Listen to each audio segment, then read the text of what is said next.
she said. I am going to my ex-apartment. His mom needs me tonight. Then slammed the door. I replied, okay, remembered my dad's emotional affairs, and packed my life into 2 suitcases hours later. Only one message from, I am Graham 32M software engineer in Minneapolis. Been with my girlfriend Sable 29F for 2 years. Living together for 8 months. Until about 3 hours ago, I thought we had a solid relationship. Let me tell you what happened tonight, because I need someone to tell me if I am insane, or if I just dodged a bullet. We are sitting on the couch around 6 p.m. I am looking at takeout menus. She is scrolling her phone. Normal Tuesday evening. Then her phone starts buzzing. Not once, not twice, like 15 times in a row. She looks at it, and her whole demeanor changes. Gets up, walks to the bedroom, closes the door. I can hear her talking but cannot make out words. 10 minutes later she comes out. She has been crying. That was Reed. His mom is in the hospital. He is really struggling and he needs someone to talk to. Reed is her ex-boyfriend. They dated for 3 years before me.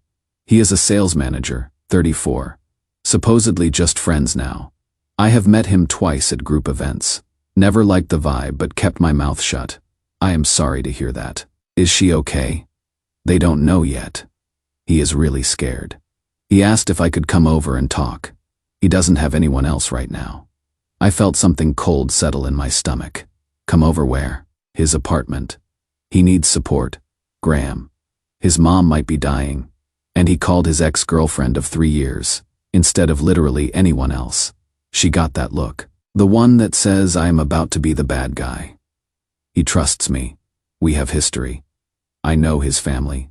Sable. I am not comfortable with you going to your ex-boyfriend's apartment alone at night. This isn't about you. His mother is in the hospital. Then I will come with you. We can both support him. He asked for me specifically. He said he needs to talk privately. There are things about his family I know that he doesn't want to share with strangers. I am a stranger. We have been together 2 years. You know what I mean? This is personal for him. He needs space to be vulnerable. I took a breath. Tried to stay calm. Sable. I understand he is going through something hard, but going to your ex's apartment alone for a private talk crosses a line for me. I am not okay with it. She stared at me for a long moment. Then she said something that changed everything. Graham, this is a you problem, not a me problem. If you cannot trust me after 2 years, that is something you need to work on. I am going to support my friend. You need to deal with your insecurity. My insecurity. 2 years together. 8 months living in my apartment. Lease is in my name. I pay majority of rent. And my completely reasonable boundary is insecurity. So you are going. Yes, I am going. Because I am not going to let your trust issues stop me from being there for someone who needs me. She grabbed her purse, her keys, her jacket, walked to the door. Don't wait up. I don't know how long this will take. We have a lot to talk about, and he really needs support right now. Then she left, to go have a private talk with her ex-boyfriend. At his apartment at night, while I sit here with carbonara getting cold. Here is the thing about me. My father had what my mother called emotional affairs throughout their marriage. Always some woman at work who needed him. Some friend going through a hard time who understood him. He would disappear for hours. Come home late. And my mother would accept his explanations because she wanted to believe him. Eventually, the emotional affairs became physical. He left when I was 15, married one of his friends who needed support 6 months later. I learned something from watching that. When someone shows you they don't respect your boundaries, believe them. Don't argue, don't negotiate, don't try to explain why you deserve basic respect, just act. So that is what I did. The moment her car pulled out of the parking lot, I started packing.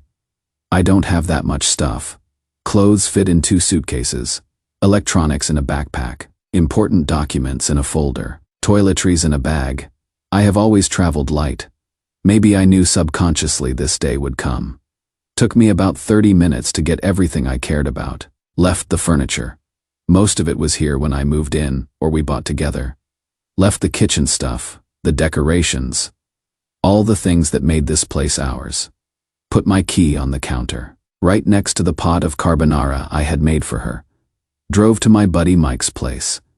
He didn't ask questions when I showed up with suitcases, just opened the door and said, "Guest room's yours as long as you need it." That was 3 hours ago. My phone has been blowing up for the last hour. First text from Sable, reads calmer now. Heading home. Did you eat without me? Second text, Graham. You there? Third text, why aren't you answering? Then the calls started. I let them go to voicemail. Her voicemails escalated quickly. First one was annoyed. Why aren't you picking up? This is childish. Second was confused. I just got home. Where are you? Where is your stuff? Third was angry. Are you serious right now? You moved out because I went to help a friend. This is insane. Fourth voicemail. She was crying, Graham, please. I don't understand what is happening. Why would you do this? Can we please talk? I thought about responding. Thought about explaining. Then I remembered what she said before she left. This is a you problem, not a me problem. So I sent one text. You are right. This was a me problem. I solved it. Don't worry about me. I am sure you have a lot to talk about with Reed. Then I blocked her number. Mike asked if I wanted to talk about it. I said no. We watched basketball and drank beer in silence. He is a good friend. Now I am lying in his guest room typing this out because I cannot sleep. Part of me thinks I overreacted. We had been together 2 years. Maybe I should have talked it out, explained my feelings better, given her a chance to understand. But another part of me knows exactly what was happening tonight. The emergency that required private support. The dismissal of my concerns as insecurity. The complete disregard for how her actions would make me feel. I have seen this movie before. I know how it ends. Reddit, AITA for moving out while my girlfriend went to have a private talk with her ex. Or did I just save myself months of gaslighting and eventual heartbreak? Update 1. It has been 4 days since I left. I am still at Mike's place. Started looking at apartments yesterday. Found a decent 1-bedroom closer to work. Can move in next week. Sable's reaction has been a lot. That first night, after I blocked her, she apparently tried calling from 3 different phones. Her phone, her work phone, her friend's phone. I blocked each number as they came in. Then she showed up at Mike's place around midnight, banging on the door, crying, demanding to see me. Mike told her I didn't want to talk and she needed to leave. She refused. He told her he had called the cops if she didn't go. She left. Next morning, I woke up to 17 emails. I skimmed them. The tone shifted throughout the night. First few were angry. How dare I leave without explanation? How dare I make her come home to an empty apartment? How immature and cruel I was being. Middle ones were bargaining. She was sorry if she made me feel uncomfortable. She should have communicated better. Can we please talk about this like adults? Last few were threatening. She knows people at my company. She will tell everyone what I did. I will regret treating her this way. I didn't respond to any of them. The social media campaign started on day 2. She posted some vague story about when people show you who they really are and dodging bullets. Her friends started commenting supportive things. A few mutual acquaintances reached out asking if I was okay, clearly fishing for my side of the story. I told them I didn't want to discuss it and asked them to respect my privacy. Day 3. Graham, what the hell is wrong with you, apartment? Graham, you can explain why you traumatized my best friend. She came home to find her apartment emptied out with a pot of cold pasta on the stove.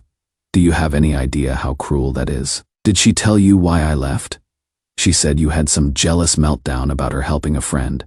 Did she tell you the friend was her ex-boyfriend? That she went to his apartment alone at night for a private talk? That when I expressed discomfort, she called it my insecurity problem? Silence. That is, she didn't mention all of that. I am not surprised. Look, Jenna, I don't expect you to take my side. She is your friend, but I set a boundary. She dismissed it completely and left anyway. I am not going to be with someone who treats my concerns as character flaws. But moving out while she was gone, without any discussion, she made it clear. Discussion wasn't necessary. She told me it was a me problem to deal with. So I dealt with it.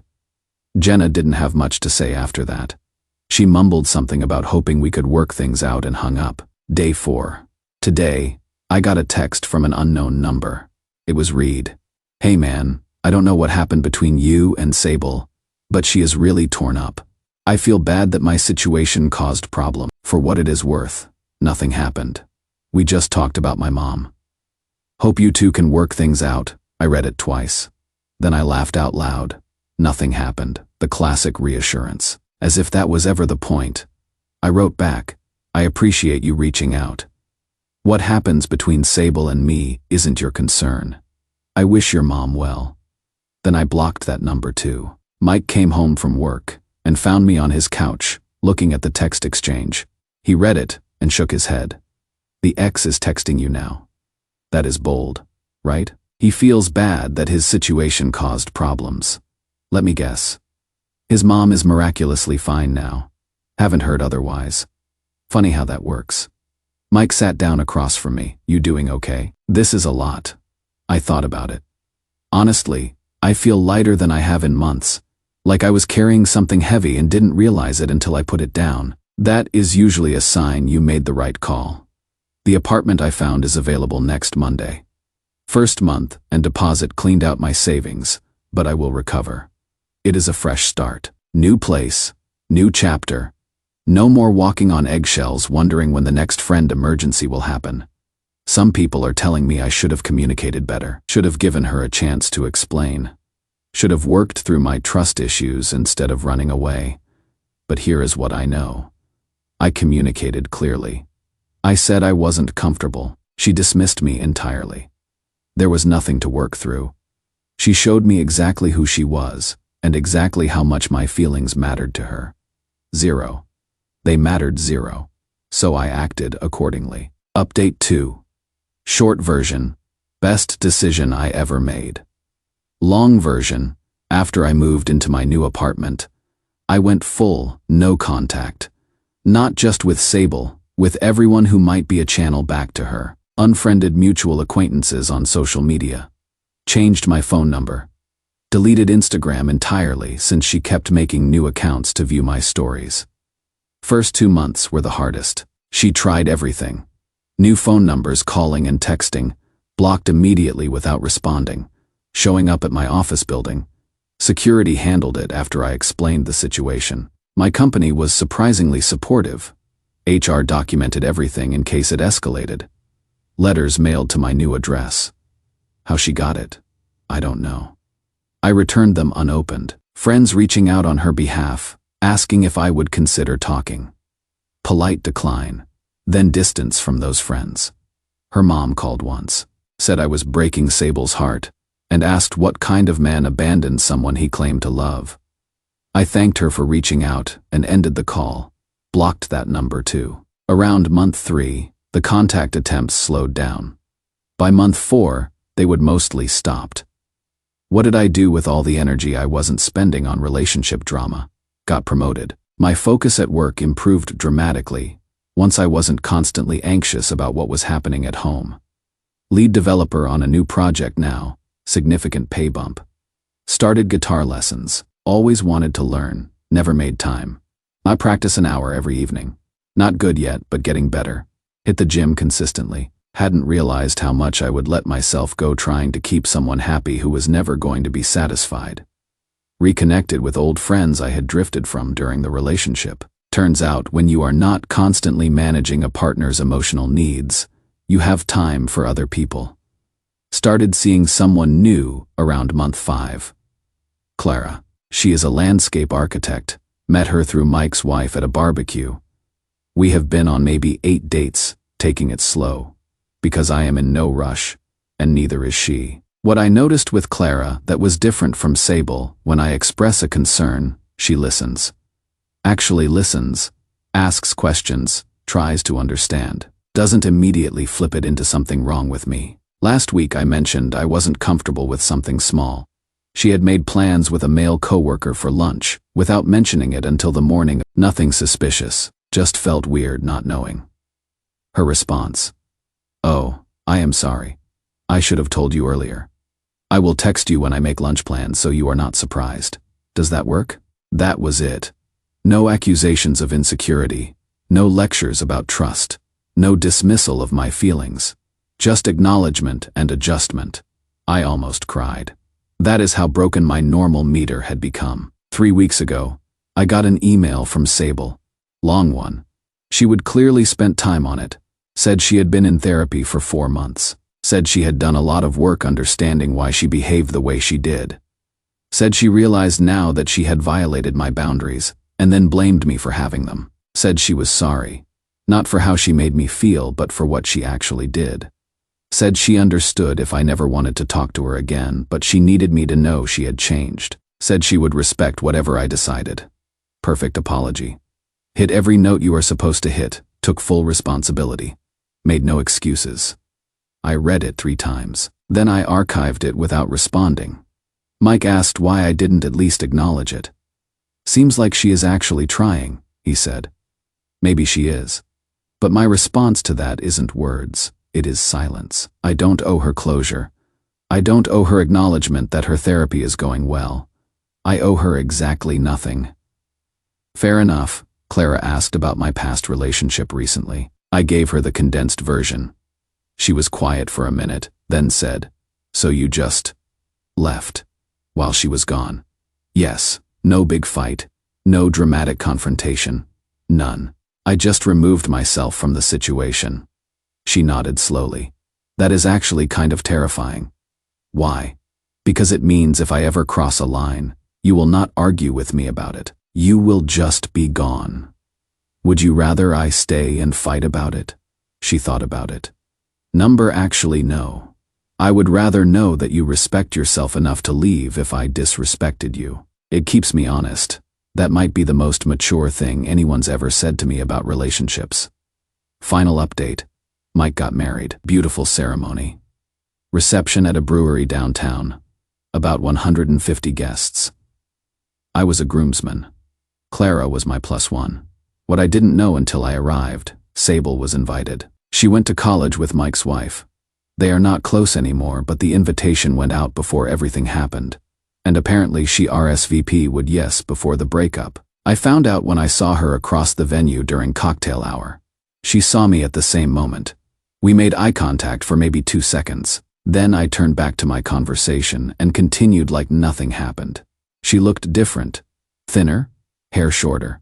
Something hollow in her expression. I didn't remember from before. Clara noticed me tense up. What is wrong?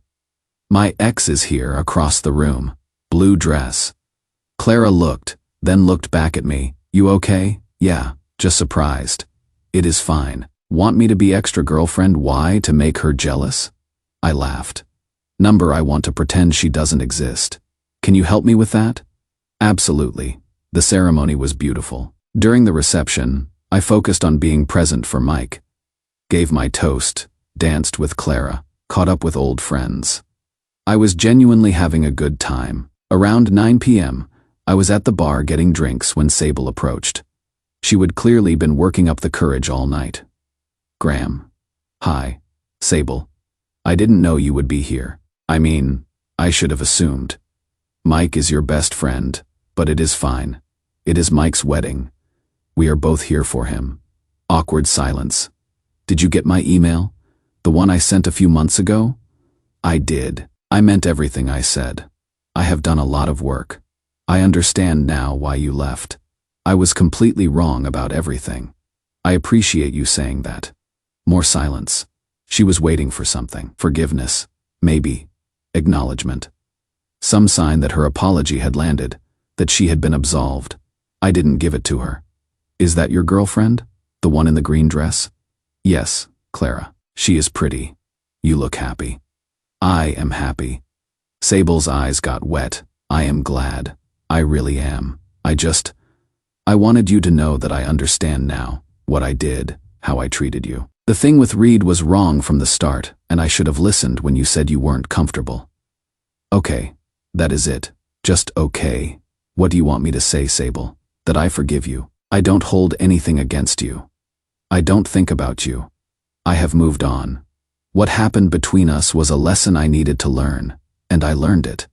A lesson. That I deserve to be with someone who respects my boundaries, instead of dismissing them. That I don't need to argue or explain or justify my feelings. I can just leave. That my peace of mind is worth more than any relationship. She was crying now. I could have been that person. If you had given me a chance to understand, I gave you a chance. I told you I wasn't comfortable. You called it a me problem and walked out the door. That was your chance. One conversation, one bad night, and you ended everything. One conversation that showed me exactly who you were and exactly how little my feelings mattered. I believed you the first time. Clara appeared at my elbow with a glass of wine. Hey babe, everything okay here? Yeah. Clara. This is Sable. Sable. Clara. Clara extended her hand with perfect politeness. Nice to meet you. Sable shook it weakly. She was looking at Clara's hand in mine, at the easy way we stood together, at the life I had built without her. I should get back to my table, Sable said quietly. Congratulations again, Graham, on everything. She walked away. I watched her go and felt absolutely nothing. Clara leaned in. You okay? Yeah. Actually, yeah, that was easier than I expected. What did she want? Closure, I think. Acknowledgement that her apology meant something. Did you give it to her? Number. She doesn't need my forgiveness to move on. That is her work to do, not mine. Clara squeezed my hand. Have I mentioned lately that I love how your brain works? You can mention it again. We danced until midnight. I forgot Sable was even there. Drove home with Clara. She stayed over. We made breakfast the next morning and talked about nothing important. Weekend plans. A hiking trip we want to take. Whether we should get a plant for my apartment. Normal stuff. Peaceful stuff. The kind of stuff you get to have when you are with someone who respects you. I am proposing to Clara next month. Got the ring already. Mike's the only one who knows. Sable still tries to contact me occasionally. New numbers, new emails, once a letter to my office. I block and delete without reading. She has become background noise that I filter out automatically. Some people think I was too harsh. That I should have given Sable a chance to change. That moving out without discussion was cruel and cowardly. Maybe they are right. Maybe there was a version of this where we talked it out, went to therapy, rebuilt trust slowly over time. But I know myself. I know that arguing about respect never works. People either respect you or they don't. Sable showed me she didn't, and I believed her. It is showing them through your absence exactly what they lost. Sable had 2 years of my presence. Now she has a lifetime of my absence. That is the only closure I owe anyone.